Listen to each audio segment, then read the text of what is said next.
It's a good question to explore. Look, again and again people ask me, suppose you are having a good life.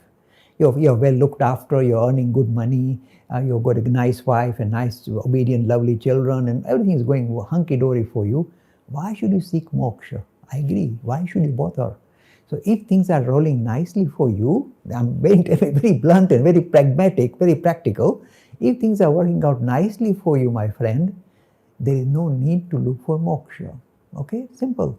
So, but you keep saying moksha is the aim of Hindu life. Why are you stopping me? The reason is this. That particular stirring to achieve moksha, moksha means simply end of delusion.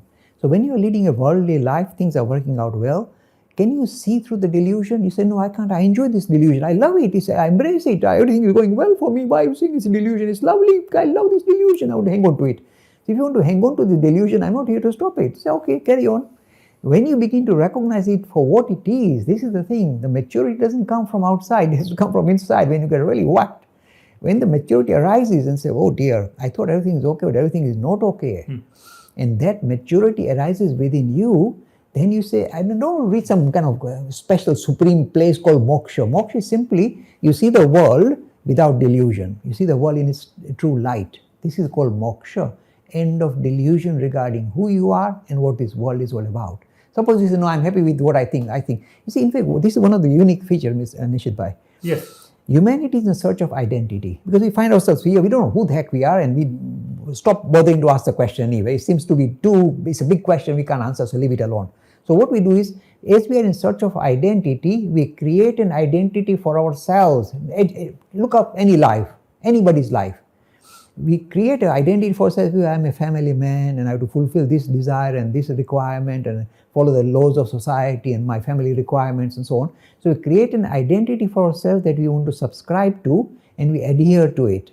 And if we can fulfill that particular role that we have created for ourselves, we feel satisfied. There's no need for moksha.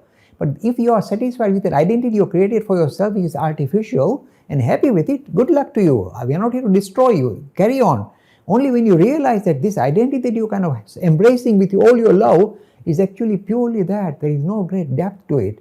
And when you are trying to resolve a human condition, not on a temporary basis, on a day-to-day basis, this is how we live. We live on a day-to-day basis, saying tomorrow I've sold myself, I'm okay. But think about the long-term resolution of the human condition. For vast majority of humanity, 99.9%, this issue doesn't arise. They are happy with their lot. And I'm not saying, oh, stop it, you mustn't be happy. I say, be happy, be even more happy. But be more vigilant regarding how your life is unfolding. And by being more vigilant about how life is unfolding, you soon begin to realize there's tremendous hollowness in your system. That is why desires are never fulfilled. They keep multiplying.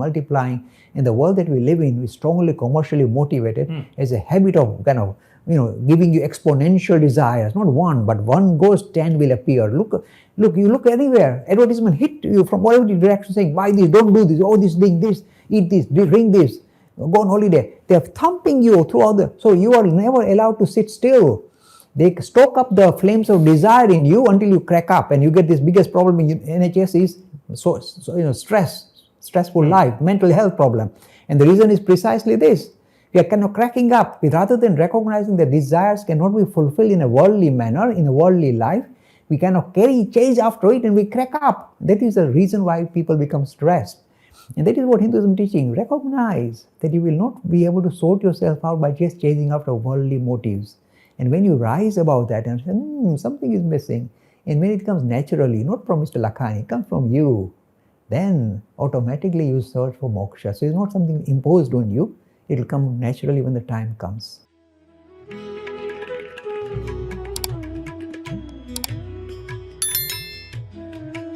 Free e-learning course in Hinduism. To register, please visit www.hindu-academy.com. Talks on Hinduism. Sponsored by People Care.